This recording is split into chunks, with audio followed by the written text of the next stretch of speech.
बिस्मिल्लाहिर्रहमानिर्रहीम। अस्सलाम वालेकुम मेरे मोहतरम भाई और बहनों।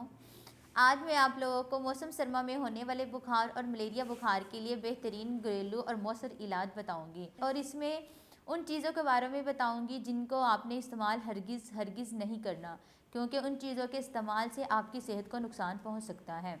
तो वीडियो शुरू करने से पहले आपसे छोटी सी रिक्वेस्ट है, मेरे चैनल को सब्सक्राइब करें, मेरी वीडियो को लाइक करें, शेयर करें और बेल आइकन को लाजमी क्लिक करें ताकि मेरी हर आने वाली नई वीडियो आप तक बआसानी पहुंच सके। मेरे मोहतरम भाइयों और बहनों, जैसे कि आजकल मौसम में काफ़ी हद तक तब्दीली हो चुकी है, मौसम काफ़ी हद तक ठंडा हो चुका है।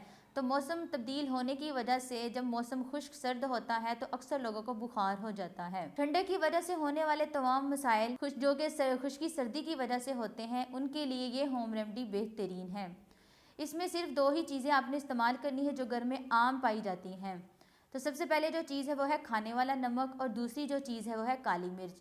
इन दोनों चीज़ों को आपने हम वज़न लेना है और बराबर इनको पीस कर रख लेना है। ये बेहतरीन होम रेमेडी आपके पास तैयार है जो कि सर्दी में होने वाले बुखार और मलेरिया बुखार जिसको भी होता है, जिसमें ऐसा महसूस हो कि आपके मुंह का जायका कड़वा हो गया है, सर्दी लगने की वजह से बुखार हो गया है, तो उसमें दिन में आपने 3 दफ़ा आपने इसकी आधी चम्मच नीम गर्म पानी के साथ इस्तेमाल करनी है और छोटे बच्चों को आपने 1 चुटकी दिन में 3 दफ़ा इस्तेमाल करवानी है।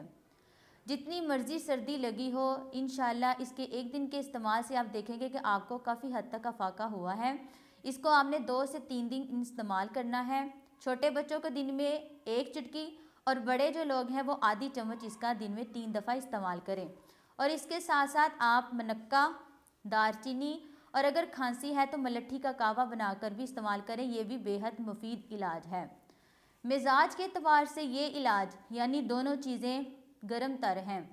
इनके इस्तेमाल से आपको सर्दी में होने वाले नज़ला, ज़ुकाम, बुखार, खांसी, जिस्म में दर्द, हड्डियों में दर्द, कमर में दर्द, इन तमाम से आपको निजात मिल जाएगी। उन सब के लिए ये बेहतरीन और मुजर्रब इलाज है। और इसके अलावा जब मलेरिया बुखार में मरीज़ मुब्तला होता है तो उसे भूख नहीं लगती, तो इंशाल्लाह इस होम रेमेडी के इस्तेमाल से उसकी भूख भी बढ़ेगी और इसके साथ साथ उसका मलेरिया बुखार जो है वो भी ख़त्म हो जाएगा।